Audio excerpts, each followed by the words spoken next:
Yo, what's up mga kamaster? For today's video nga pala, maghihiyaw tayo ng tilapia. Kakatapos nga lang bala ng bagyong Christine, kaya ito ang bumugad sa amin.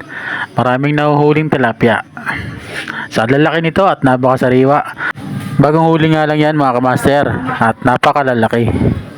Kita nyo naman, 4 na daliri at meron ba dyan 5 daliri kalaki. Ganun kalaki ang mga tilapia dito. Ayan mga kamaster, sinalang natin yung dalawa. Bali meron tayong ihawan na screen at ayan, bago pa naman yung screen kaya hindi pa naman siya makalawang. Bali may mga kaliskis pa nga bala ito, tinanggal lang namin ay bituka.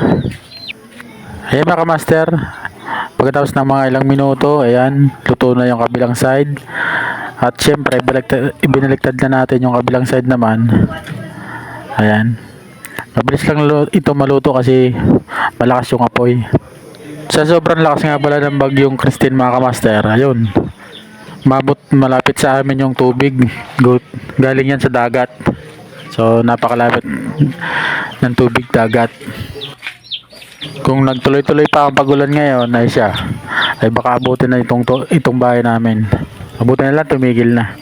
Miyerkules pa nga lang pala ng gabi mga kamaster ay nagsimula na kaming mag-impake. Ihinanda na namin yung mga gagamitan namin sa evacuation area. Dinala lang namin yung mga kailangan dalhin para hindi na pabalik-balik kapag nagsimula na ang bagyo.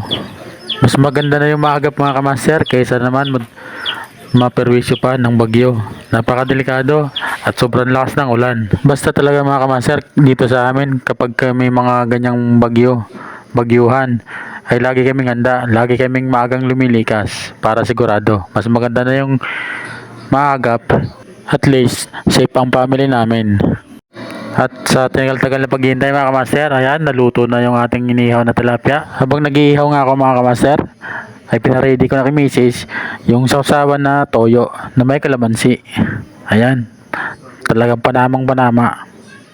So tara, umpisa na natin. Ay mga tayo na ang tilapia. Ihaw.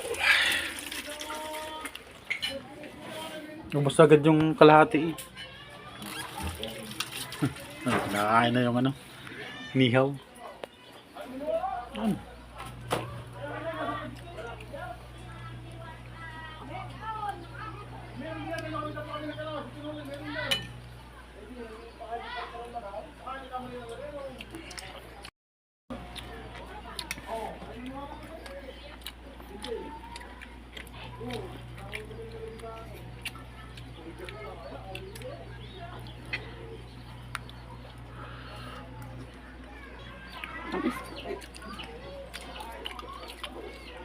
Bayad mo daw.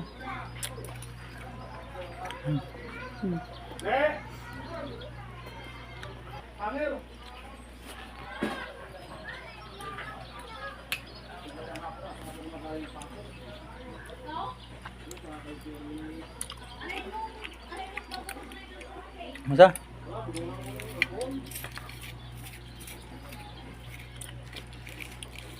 Boom.